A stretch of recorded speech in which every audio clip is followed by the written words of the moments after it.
I remember when we started Action for Healthy Kids, trying to, really get schools to return to physical education K through 12 and model good nutrition. We had a lot of trouble getting the PTA engaged in that because we have a lot of trouble throughout the country getting PTA involvement. But I think we've seen some increase in that in recent years, and that's a great sign. But the role of parents in this struggle to better educate our children is critical. And even though Obama was criticized for some of the things he said about parents needing to be better parents and to turn off the TV and the video games, I think that's what it's going to take if we're going to really get serious about education. And obviously, not all parents are equal in terms of their own background or in terms of their ability to be in as much of a supervisory role as some other parents, but still I think we ought to be committed as communities to support parents in this role. It's critical.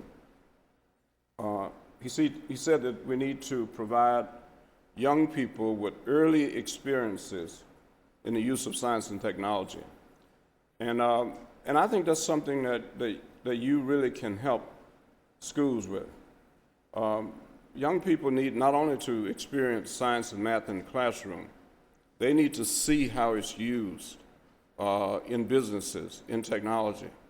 They need to have some successful experiences in research related to science and technology. And there are examples throughout the country where businesses have taken that responsibility seriously to provide opportunities for children in the community to experience how science and technology is used in the workplace.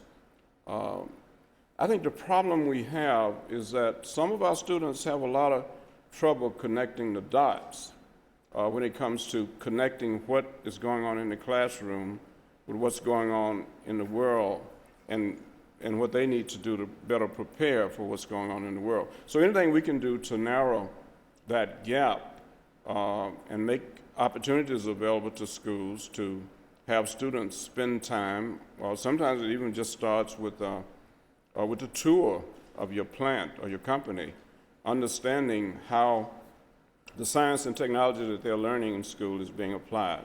I think that's very, very important. One of the things I'm proud of, and people always remind me of it when I come to the CDC, is that it was during the time that I served as director here that we developed the Global Health Odyssey. And what we were trying to do was to really develop a way that young people especially could understand public health and the history of public health and how it's been used over the years to protect the health of the American people and the world. So if you get a chance today or some other time, visit the Global Health Odyssey here at the CDC. And it's the kind of thing that I think we have in mind when we talk about, number one, introducing young people to how science is used in the marketplace, but also hopefully inspiring them to want to go into fields related to the life sciences. Well, I'm sure you're going to hear this again today, but I mean, there's good news and there's bad news as usual. America is not doing so well in the global race in terms of science and technology. We have been at the top of the heap in the past, and now we're having difficulty starting with our schools and our students' performance compared to the performance of students in other industrialized countries. In fact, most studies show that only about 20 to 25% of students are adequately prepared for their courses in math and science at the college level when they get there. More and more students are having remedial courses, and even some of the students who have taken advanced courses in high school are having trouble with courses in that area when they get to college. So clearly we have a problem in terms of the quality of our education that we need to really look at very critically. And of course, we also have disparities. In a country that is the most diverse, perhaps, country in the world in many ways, even though diversity is growing throughout the world. The United States, as President Clinton said, in a commencement address at the University of California, San Diego in 1997. He said, "We are the most diverse country in the world, and diversity should be one of our major strengths." And in order for diversity to be one of our major strengths, it means that we have to target diversity. We have to target the challenges. There are challenges involved with diversity, and we have to you could even say we have to mine diversity, mine it in such a way that we get the greatest products. We get the benefit of diverse experiences, diverse cultures, and try to make sure that every child has the optimal opportunity for developing his or her capabilities for the future. That's what it's going to take in order for us to remain competitive. And again, if one of our goals in the next decade is to become the world's leader in science and technology, we've got to deal with diversity, and we've got to deal with the disparities that we feel. We have made some progress with the gender, and I think it was Larry Summers. It wasn't his best moment as president of Harvard when he said that he thought women were innately not as capable as men in terms of science and technology. He has had to eat those words many, many times. And of course, the great thing, of course, is now that the person who took his place at Harvard is a woman who is, but it's, you have to admit that part of the problem we face in terms of both gender and ethnicity is cultural. And some of our young people have been told they can't for so long, or they have seen TV programs that told them they can't, or had experiences that told them they can't, that they give up early. And we have to make sure that in the future, yes, I can applies to our children when it comes to science and technology.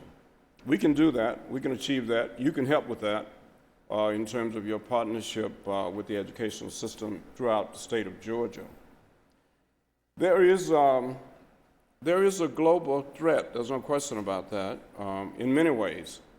And again, you hit the CDC where an institution has dealt with global threats throughout its history, global threats to the health of the American people, regardless of where those threats take place.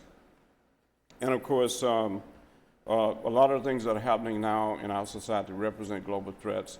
And in order to respond to those global threats, we have to have a global strategy. Our young people must know that they are competing not just with the people who are sitting beside them in the classroom, but they're competing with people all over the world. I have just completed, I guess, 3.5 years of work with the World Health Organization Commission on Social Determinants of Health. And this was interesting because this commission was set up by J.W. Lee, an outstanding scientist who had led many programs at WHO before he became director, most of them dealing with infectious disease. And when he became director of the World Health Organization, I, along with others, were a little surprised when it became clear that his number one priority was going to be social determinants of health. And he called me, and I had said I was not going to join any more boards or commission. But when he called me to tell me his vision for the Commission on Social Determinants of Health, I couldn't say no. And we have visited a lot of countries. I remember visiting Chile, where the government several years ago made a decision to invest in early childhood development and education, especially for the poor.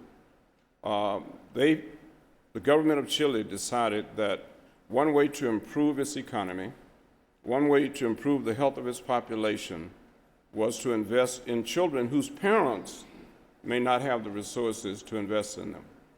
And so, beginning at 3 months of age in Chile, children of the poor have access to daycare, quality daycare and education, and it goes on through the 9th grade.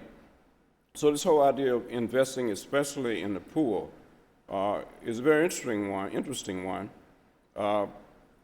Sweden, for years, of course, has had a tax structure that favors the poor in terms of the education of their children. And what Sweden has shown over the years is that in fact does save money.